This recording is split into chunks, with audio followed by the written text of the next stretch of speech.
भक्तों, क्या आपने कभी सोचा है कि देवी रुक्मणी साक्षात लक्ष्मी का स्वरूप थी और भगवान श्री कृष्ण की पटरानी थी? फिर भी द्वारका के राजमहल में सोते हुए भी कान्हा के अधरों पर केवल राधा राधा का ही नाम क्यों होता था? आखिर वो कौन सी विवशता या वो कौन सा प्रेम था जिसने जगत के स्वामी को एक विरहन की याद में तड़पने पर मजबूर कर दिया? भक्तों, यह रहस्य केवल रुक्मणी जी के मन को ही नहीं बल्कि नारद मुनि जैसे महान ज्ञानियों को भी विचलित कर देता था। एक बार माता रुक्मणी ने अत्यंत भावुक होकर प्रभु से पूछ ही लिया, हे नाथ, मैं आपकी अर्धांगिनी हूँ, आपकी सेवा में दिन रात समर्पित हूँ, फिर भी आप उस गोपी राधा को पल भर के लिए भी क्यों नहीं भूल पाते? तब मधुसूदन ने मंद मंद मुस्कुराते हुए एक ऐसी लीला रची जिसने प्रेम की परिभाषा ही बदल दी।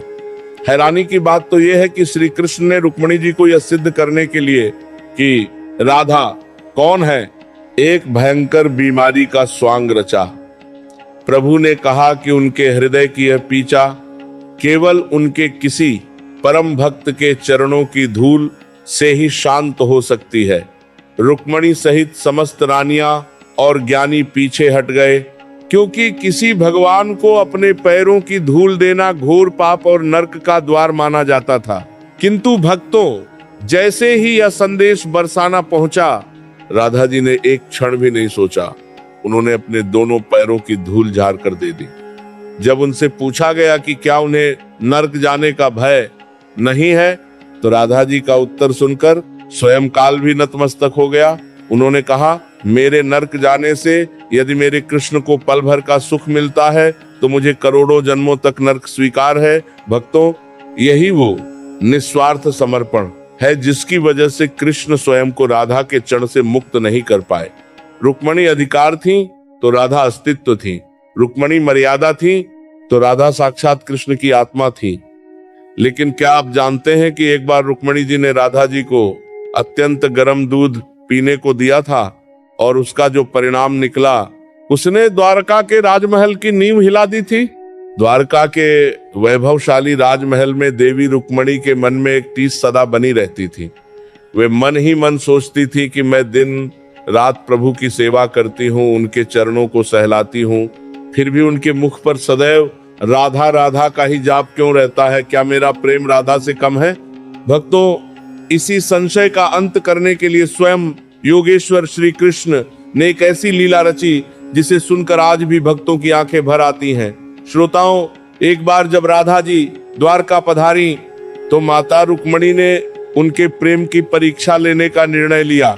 उन्होंने राधा जी के सत्कार के लिए अत्यंत खौलता हुआ गर्म दूध एक स्वर्ण पात्र में भर कर दिया। रुक्मणी जी देखना चाहती थी कि क्या राधा उस ताप को सहन कर पाएंगी। राधा जी ने बिना एक क्षण संकोच किए मंद मंद मुस्कुराते हुए उस उबलते हुए दूध को एक ही सांस में पी लिया। रुक्मणी जी चकित थीं कि राधा के मुख पर पीड़ा का एक भी चिन्ह नहीं उभरा। किंतु असली चमत्कार तो तब हुआ जब रुक्मणी जी रात्रि में प्रभु के शयन कक्ष में पहुंची। जैसे ही उन्होंने श्री कृष्ण के चरणों को स्पर्श किया, वे चीख पड़ी। उन्होंने देखा कि भगवान के कोमल चरणों और उनके हृदय पर भीषण फफोले और जलने के घाव उभर आए थे। रुक्मणी जी व्याकुल होकर रोने लगी और पूछा, हे स्वामी, आप तो विश्राम कर रहे थे, फिर आपको ये जलन और ये छाले कैसे हुए? तब माधव ने बटी पीड़ा और करुणा के साथ उत्तर दिया, हे प्रिय रुक्मणी, तुमने जो गर्म दूध राधा को पिलाया था उसने राधा के कंठ को तो नहीं जलाया, क्योंकि राधा के रोम रोम में तो केवल मैं ही वास करता हूँ, किंतु राधा का वास तो मेरे हृदय और चरणों में है। जब उस गर्म दूध ने राधा के भीतर बसे मुझको छुआ तो उसकी तप और जलन मेरे प्रत्यक्ष शरीर पर उभर आई। ये सुनकर रुक्मणी जी के पैरों तले जमीन खिसक गई। उन्हें समझ आ गया कि रुक्मणी तो पत्नी के रूप में बाहर खटी है, किंतु राधा तो कृष्ण के भीतर समाई हुई है।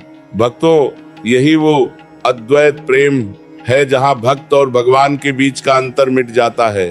रुक्मणी सेवा का प्रतीक थी तो राधा स्वयं अस्तित्व का विस्तार थी।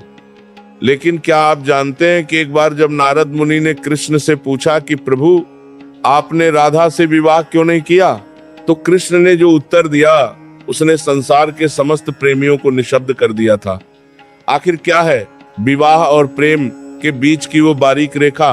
क्यों कृष्ण ने कहा कि विवाह के लिए दो लोगों का होना आवश्यक है और मैं और राधा तो एक ही है? द्वारका के वैभव और रुक्मणी जी के अगाध प्रेम के बीच भी एक प्रश्न सदैव खड़ा रहा। यदि प्रेम इतना गहरा था तो कृष्ण ने राधा से विवाह क्यों नहीं किया? क्या आप जानते हैं कि एक बार स्वयं देवर्षि नारद ने यही प्रश्न योगेश्वर श्री कृष्ण के सम्मुख रख दिया था। नारद मुनि ने पूछा, हे नारायण, आपने संसार को प्रेम का पाठ पढ़ाया, फिर स्वयं उस राधा के साथ 7 फेरे क्यों नहीं लिए जिनके नाम के बिना आपका नाम भी अधूरा है? भक्तों, उस समय मुरलीधर के मुख पर जो मुस्कान उभरी उसमें समस्त ब्रह्मांड का ज्ञान छिपा था। प्रभु ने बहुत ही धीमे और शांत स्वर में कहा, हे मुनिवर, विवाह के लिए 2 व्यक्तियों का होना अनिवार्य है। जहाँ 2 आत्माएं अलग हों वहाँ बंधन की आवश्यकता पड़ती है। किंतु क्या आपने कभी गौर किया है, क्या राधा और कृष्ण 2 अलग सत्ताएं हैं? नारद मुनि मौन हो गए। प्रभु ने आगे कहा, विवाह एक सामाजिक समझौता है, जबकि प्रेम आत्मा का विस्तार है। मैं और राधा तो एक ही प्राण और एक ही चेतना है।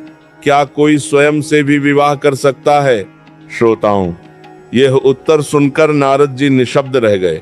श्री कृष्ण ने समझाया कि रुक्मणी मर्यादा और धर्म की स्थापना के लिए उनकी पत्नी बनी, क्योंकि संसार को एक आदर्श राजा और रानी की आवश्यकता थी। किंतु राधा तो कृष्ण की वो हलादिनी शक्ति है जिसके बिना स्वयं कृष्ण भी पूर्ण नहीं है। रुक्मणी जी के साथ प्रभु का संबंध था, परंतु राधा के साथ उनका अस्तित्व था। हैरानी की बात तो यह है कि संसार जिसे विरह कहता है, कृष्ण उसे योग कहते थे। उन्होंने कहा कि विवाह शरीर का मिलन हो सकता है, लेकिन राधा और मेरा मिलन तो समय और काल की सीमाओं से परे है। यही कारण है कि आज हजारों वर्षों बाद भी मंदिरों में कृष्ण रुक्मणी से पहले राधा कृष्ण का नाम जपा जाता है, क्योंकि पत्नी का स्थान महल में होता है, परंतु प्रियतमा और आत्मा का स्थान भक्त के हृदय में होता है। परंतु भक्तों, क्या आप जानते हैं कि एक बार जब राधा जी अंत समय में कृष्ण से मिलने आई तो उन्होंने प्रभु से अंतिम विदा के रूप में क्या मांगा था?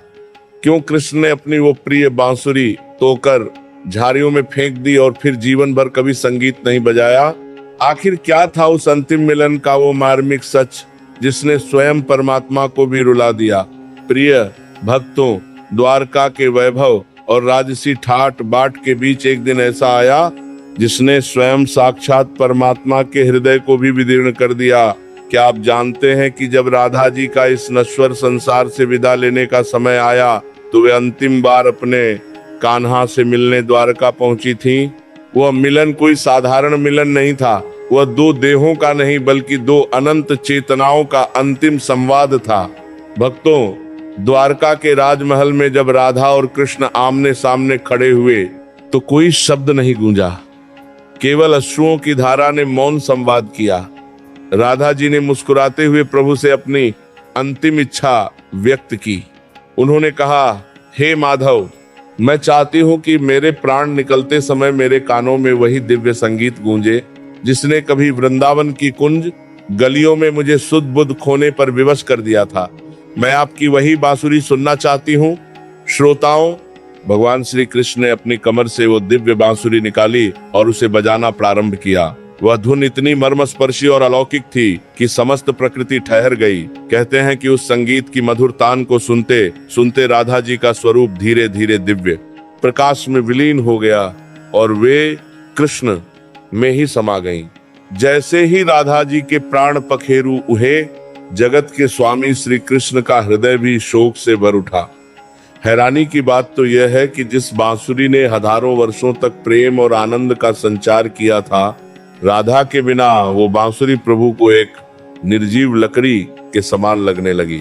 श्री कृष्ण ने उसी क्षण अपनी उस प्रिय बांसुरी को अपने हाथों से तोड़कर पास की झादियों में फेंक दिया। उन्होंने संकल्प लिया कि जिस राधा के लिए यह संगीत था, जब वही नहीं रही तो अब इस संसार में संगीत की कोई आवश्यकता नहीं। भक्तों, उस दिन के बाद से द्वारकाधीश ने अपने पूरे जीवन में फिर कभी बांसुरी को हाथ नहीं लगाया। रुक्मणी जी ने जब प्रभु की इस वेदना को देखा तो वे समझ गई कि रुक्मणी तो कृष्ण के वर्तमान की संगिनी है, लेकिन राधा तो कृष्ण के उस संगीत की धड़कन थी जो अब सदा के लिए शांत हो गया। किंतु भक्तों, क्या आप जानते हैं कि एक बार जब रुक्मणी जी ने प्रभु से पूछा कि स्वामी, यदि आप और राधा एक ही हैं, तो फिर आपने रुक्मणी हरण करके मुझसे विवाह क्यों किया?